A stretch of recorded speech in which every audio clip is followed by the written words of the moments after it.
Okay, so let's walk through the device. It's 4.7-inch display, 720p.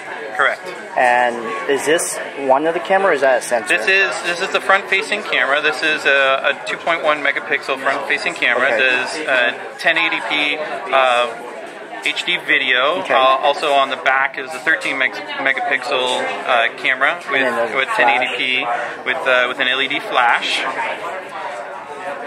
And then these four little guys are... So these are the four dynamic perspective sensors. Okay. And so they look like cameras, huh?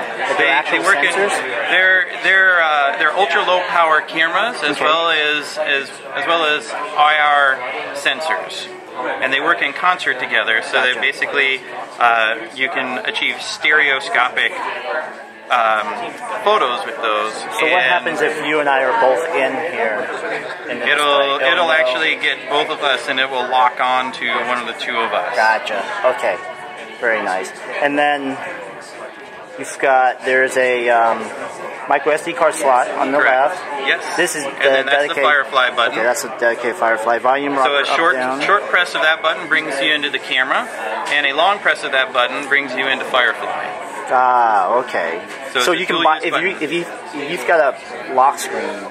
You can bypass that with just that button, right? Exactly. Press it again, it'll take you back out, or does it take? No, the home button will take you back to home. Gotcha. Or the power button will just turn it off, and then you can get back to lock screen.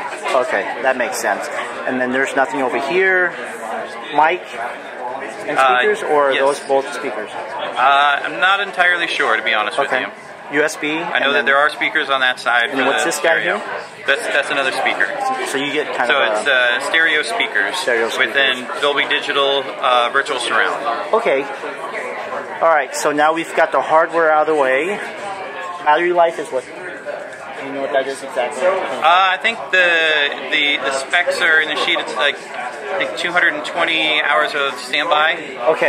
Talk time, and I've been actually using this as my personal device for quite a while now, and I'm a really heavy phone user, and this gets me through the day. Wow. Okay. Heavy phone user, calling wise, or email, calendar. I do what my calendar tells me to do, and I go where my calendar tells me to go. Smart man. Oh, hey, look. Were you already on there? That's cool. Okay. So here you can see the auto scroll feature that uses the dynamic perspective sensors to then tilt and scroll. So let's just pretend like I'm.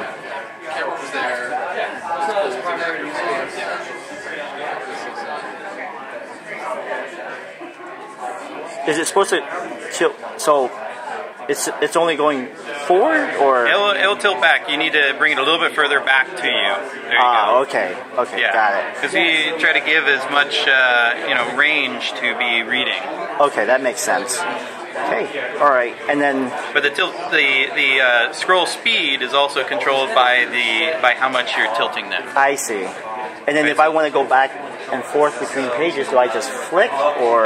No, actually, flick brings out the right panel, which in this case in Silk is site links. Gotcha. And the flick to bring out the left panel will then bring out navigation. Okay, I see.